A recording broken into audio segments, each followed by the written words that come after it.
Hi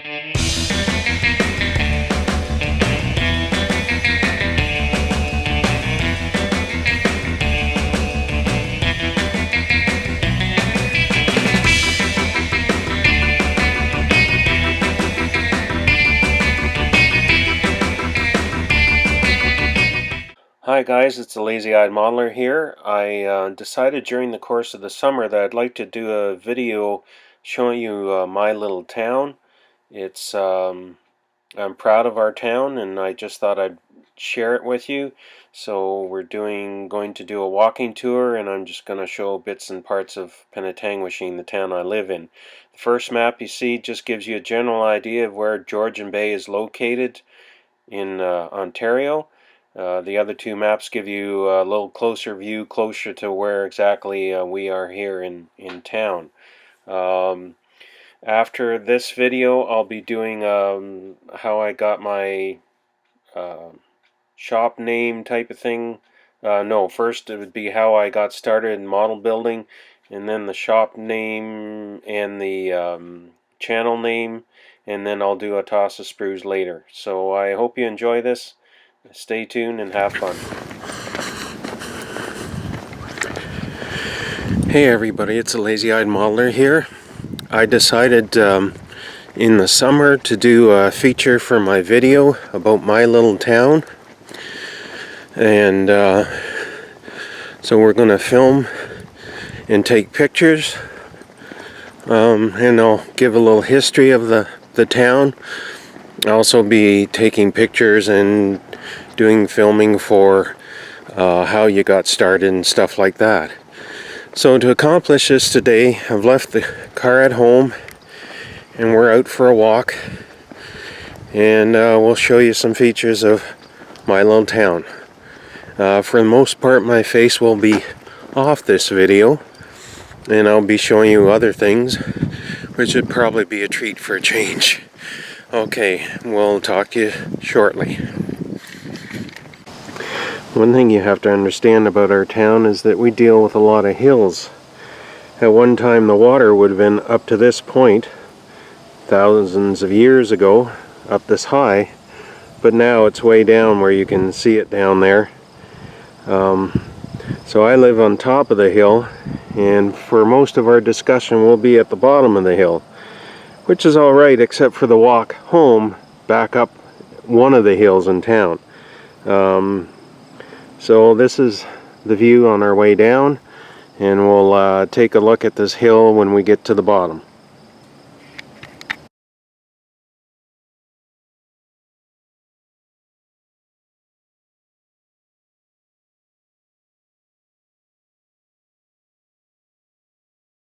I don't know if this shows it any better, the height of the hill. You can see a car coming down it now. The challenge of the hill is trying to get down the hill while you're holding yourself back. And there are many more hills like this in our town.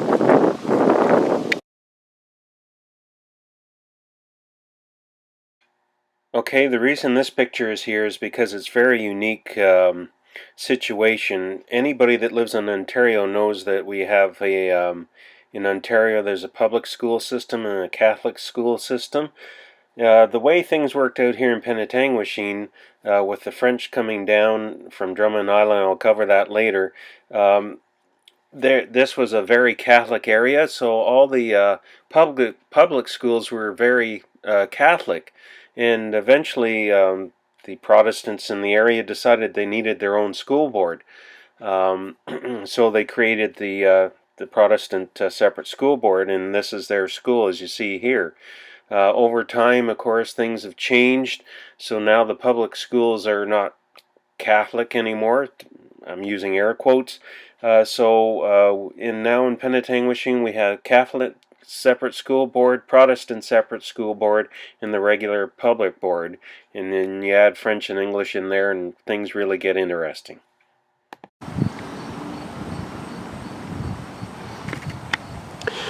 One of the aspects of our town is the fact that it was once a very big lumber mill town. And we'll get into that later. What you're seeing, what I'm filming, is the grounds of the Penetanguishene Centennial Museum. The main building that comprises the museum is the old Beck Lumber Company general store, and it was also their offices. The left side of the building, which we'll see in a minute, was their office. The right side of the building was their general store.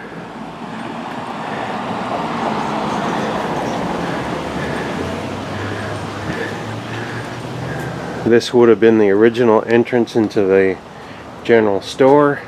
It was run by the Beck Company. It served a lot of the people that worked for the mill. And in fact, when they got paid in partially in real money and partially in Beck money that they could come here and spend to buy stuff. And to the left here is the office. It includes the old original safe, or what's left of it. And there's a great reflection of me, aren't you lucky? As well as desks and other items appropriate to lumbering.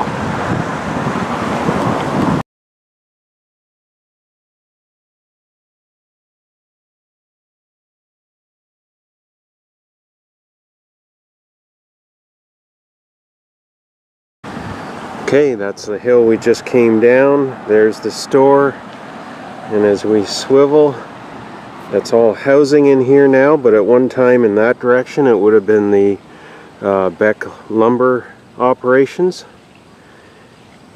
And here, when I was a kid, you'd come straight down that road into here, and there were two marinas here. One was Norse Boat, and I forget the name of the other. To our left, just swinging this way, there used to be an old tin boathouse. At one time they thought they might make a motel for boats. It was quite an interesting structure, but it's now long gone. And there was Grew boats, and before Grew it was called Gidley. They used to make pleasure boats and whatnot, and during the war period, to the Second World War and the First World War, they built craft for those purposes. Okay, this is our town dock area. Right here on Georgian Bay, or at least a finger of Georgian Bay. At one time the trains used to come down here. And the depot used to be in this area. People would disembark and take cruise ships, small cruise ships, tour boats, whatever you want to call them. And those same boats would deliver mail and whatnot to the cottagers and that type of thing. These days, we'll see in a minute, there's just one tour boat and one older one that has been retired but is still used as an event center, sort of. Over this way you can see there's some boats coming in. We have a launch ramp. A lot of people launch here and go up boating and then come back. It's changed quite a bit over the years, even since I was a kid. I dimly remember the railroads coming in, but that's back in the early 60s, and the lines have been taken out. The lines are now walking trails. But we'll go look at this from a different vantage point. Okay, here we are in the main wharf in town. You can see the one cruise ship. It looks like she's about to go out. That's a Serendipity Princess. She used to be in Barrie, and when the ship in front of her retired, they decided to bring her up here to do the cruises out of our town. The ship in front of it is the Georgian Queen. It's retired, but they still use it as, like I said, an event center. If you're having some type of party and you want it down here at the dock, you can use it for that. This wharf that we're on right now, it is a floating wharf. At one time it used to be a solid wharf. It was owned by not the municipal government, it was owned by the federal government. When they decided to divest this wharf, they tore the old one out, rebuilt this nice floating one. They put this nice gazebo in and benches and whatnot. It's turned into quite a nice spot for us in town. And as you can probably see, if I can remember how to zoom in, and there's sun out here today, so I can't quite tell what I'm doing. I'm sorry. There we go. There's a number of marinas around the bay. There's two over there. There's one over there, and then there's one on this side. Just you can probably see it past the Princess there. Further down that way is an area called Discovery Harbor. It's a rebuilt fort from the War of 1812. We're not walking down there today, but it's a tourist attraction now in town, and it also has a theater, which is where my wife and I are going tonight, September 1st. And they put on 4 plays during the summer period. But some days, especially in the hot summer day, today is very cool, but this bay will be like a highway with all the boats out. But it's quiet here this afternoon, even though it's a long weekend. In front of us you can see the Badger, the HMS Badger. It's the ship's company boat. It's tied in with Discovery Harbor. It's designed to look like a little gunboat. And far back and behind it you can see St. Anne's Catholic Church, which stands out over the harbor. And we'll speak about that later. And we'll take a little closer look at the Badger.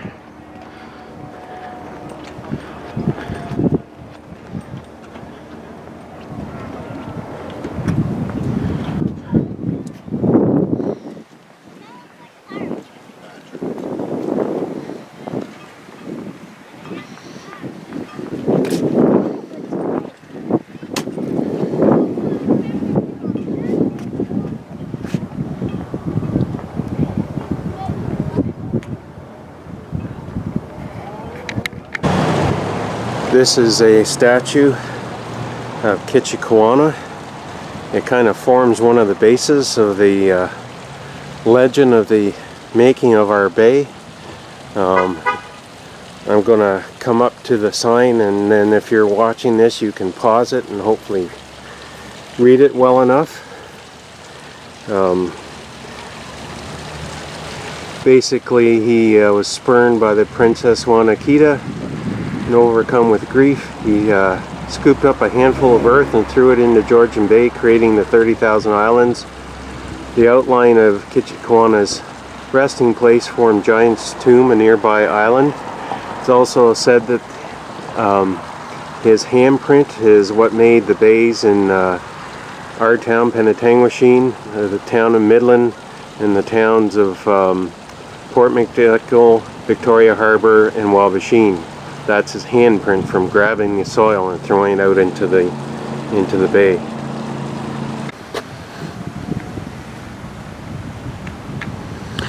This is a sign that a mural that was done for the 150th anniversary, Canada's 150. On the right, the fellow in red is Brian Orser, famous figure skater from Penetanguishene. On the entrance into town, which we won't be covering, there's 2 angels signifying Ontario and Quebec, the French and the English combination here in Penetanguishene. Next to the angels you can see a winter scene up top. And those are called scoots. They're basically airboats that would skim across the ice during the winter. Now, of course, can't be in Canada without hockey. There's a hockey player. You can see in there, between the hockey player and the angel, the dog sleds. And then as we move along, you can see the Beck General Store that will be inserting pictures. You'll see it already in this video, or some point in this video. You can see the loggers with the old style chainsaw cutting down the trees, the logs coming into the bay, the boat company, Gidley Boat Works. You can see the old ships from the Discovery Harbor, the military establishment that was here, and then the voyageurs that helped establish this land as a settlement.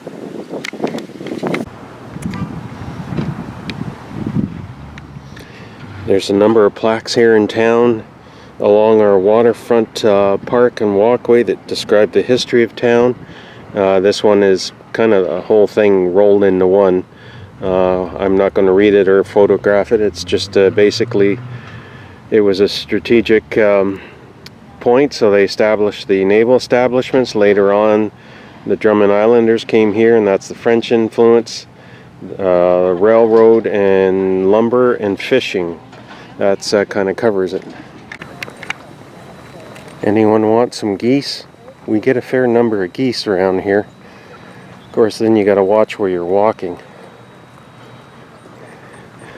Coming up ahead of us is a replica of an astrolabe. That's what they would have used for navigating back in the 1600s, 1700s, when Samuel de Champlain landed in the area. They built this about 3 years ago, kind of in the iron piece.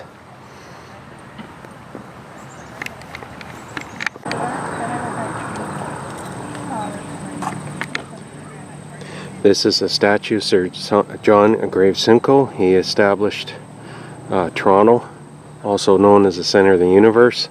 And our county that this town is in is known as Simcoe County. And this is here to memorialize him.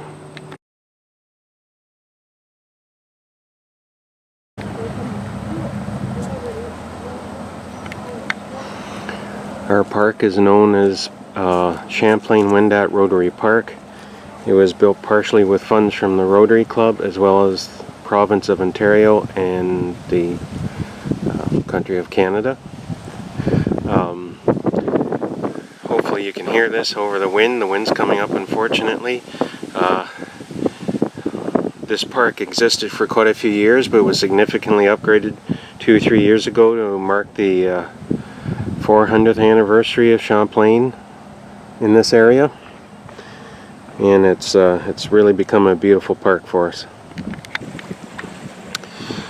Hopefully you can hear this. The wind has just really come up there in the last few minutes, especially right here on the water. This statue is called The Meeting. It's in celebration of 400 years of Samuel de Champlain landing in the area and meeting the native elders in this region. Penetanguishene has quite a history with French and English. Initially, the area was discovered, so to speak, by the French. First was Samuel de Champlain. Later, the missionaries came in and established a fort not far from here. And if you're Catholic, you have some idea of the North American martyrs, the saints that are from this area. Initially, our church back there, that's St. Anne's Church. It's a Catholic church. It was originally completed around 1907 or so. It was meant to be a missionary church in honor of the martyrs. It's basically just a town parish now, because further out on the other side of Midland there's the Martyr Shrine, which was built near the site of the original fort that the missionaries and the French established. Just as an aside, the spires on this church have only been there for 10 years or so. Originally they ran out of money, so they just had little wooden tops on them, but somebody came ahead and gave money for the church, for the spires, and really tops it off. I know a lot of people aren't into that type of thing, but it's architecture, and I find it interesting anyway. And what can I say? It's where I go when I'm praying for many of you guys that are having issues, that are friends on YouTube. Anyway, back to the Eventually the British, as you know, basically took over Canada, and so there was the English were basically in this area by that point. And then I mentioned the fort that was built for 1812, the War of 1812, the only time the US and Canada had conflict. After the War of 1812, and when they firmed up the borders between the US and Canada,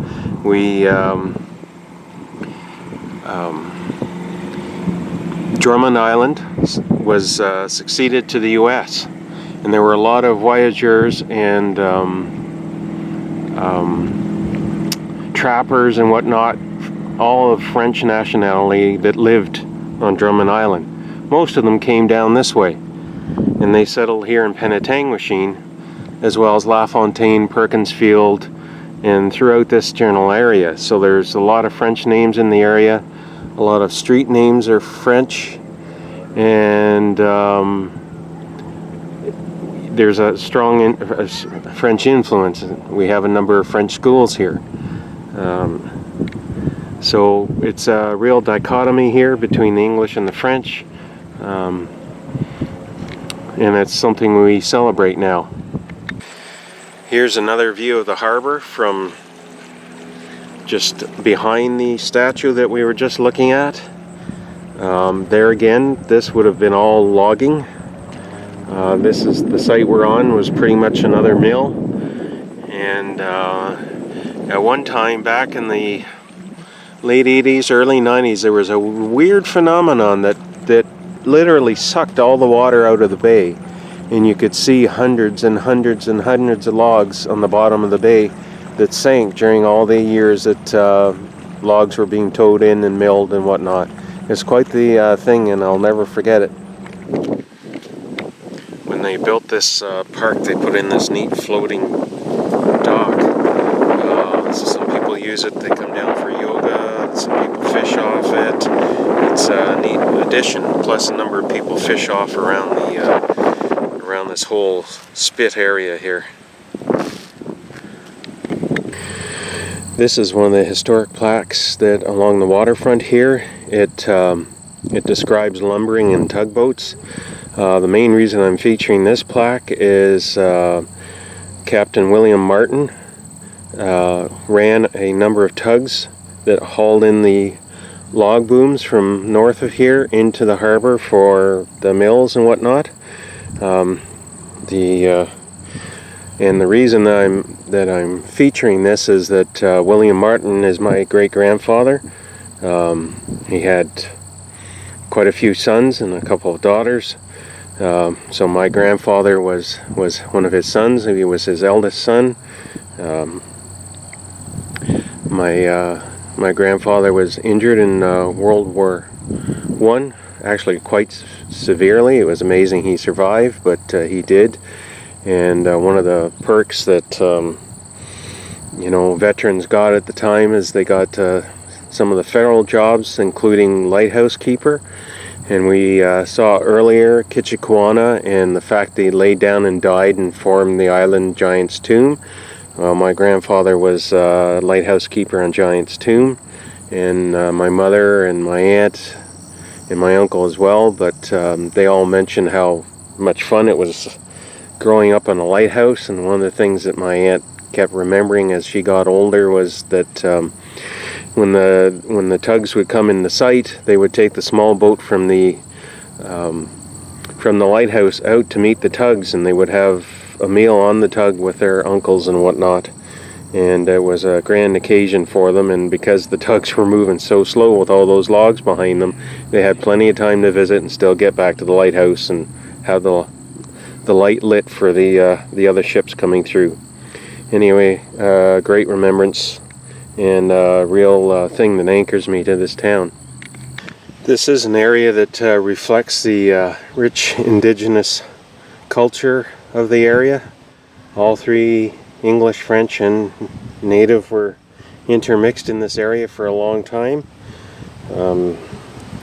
Hopefully you can read this sign. It describes the Huron-Wendat Circle of Nations, and this is what this area reflects, with the symbols of the turtle and the beaver and the fish and the bear and you can see older style indigenous dwellings, as well as, oops, behind the trees there's a representation of a longhouse.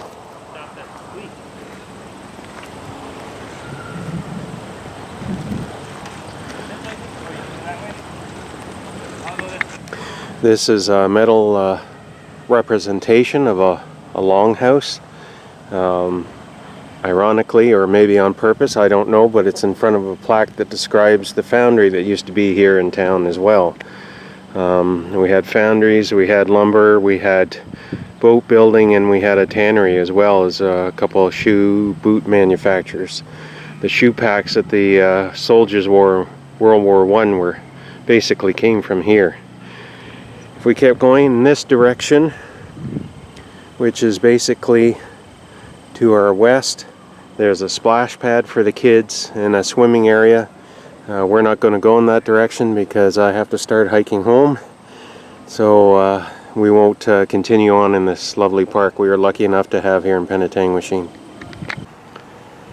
A while back they built this little amphitheater into the hill and a little stage over there so they can have entertainment in the park. And if anybody's into curling, that's our curling rink. I mention it because if anybody is into curling and you've heard of Russ Howard or Glenn Howard, they both curled out of here at one time. Their teams were would be said to have curled out of Penetanguishene Curling Club. Those guys tend to move around, but at one time they were both here. I mean, curlers in general, but certainly professional curlers, but both Russ and Glenn did curl out of here at one time. This is another one of our hills. If you Google urban slide, this year the urban slide was here in town and it came down this hill. Last year it came down the Main Street hill, but this year Main Street was supposed to be under construction, so they used this hill. I'm sure it worked just as well. They're both as steep.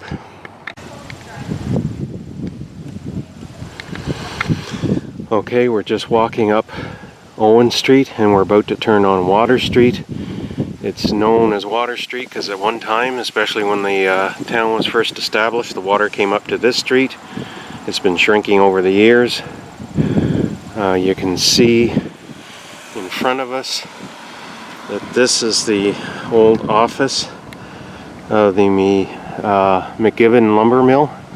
It's now a home, but it was for years the office of the lumber mill. And most of the oldest homes here in town are along Water Street here. Normally I try to avoid filming people's private home, but this home has been photographed quite a bit. It was once a doctor's office. I think it was also belonged to a lawyer at one time. It's said to have tunnels underneath it and be haunted, and it's one of the older homes in town.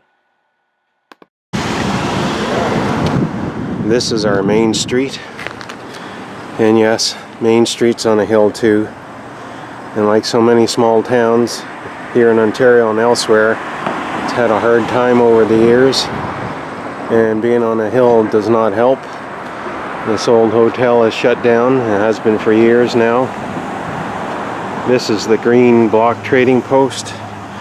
It was a main meeting place in the early years of people coming in with supplies and whatnot.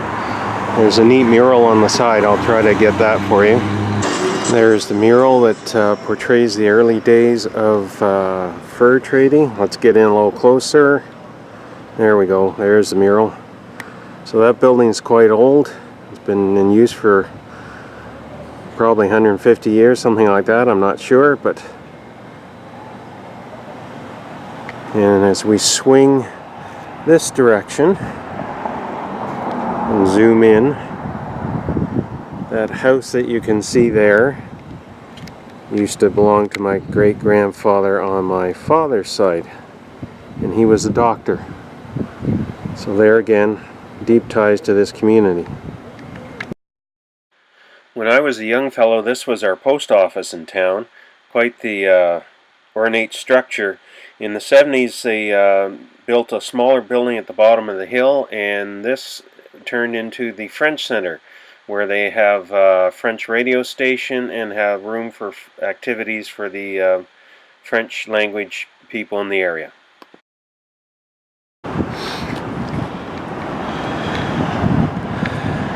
The two stores we see here at one time used to be one big store. And I apologize for the traffic. I hope I can be heard over this, otherwise I'll dub it. This used to be one big store. It was McDonald's Hardware, McDonald's IHA Hardware, McDonald's Pro Hardware, and then back to McDonald's Hardware. That's where I spent a lot of time as a young person. McDonald's Hardware was established by my grandfather, Archibald McDonald. It was eventually taken over by my father Ray and his brother Larry. It started in 1929 and existed into the early 90s. Like I say, it was one big store. The area under Bright Ideas for years was a huge toy store, and that will figure into my how I got started later on. And the other side was hardware. The basement was full. Upstairs was a huge, big, beautiful apartment that must have been magnificent in the 1940s. By the time I came along, I was getting kind of tired of looking, but it was still very classy. And it was like one huge, big apartment, bigger than a lot of people's houses. Dining room, 4 or 5 bedrooms.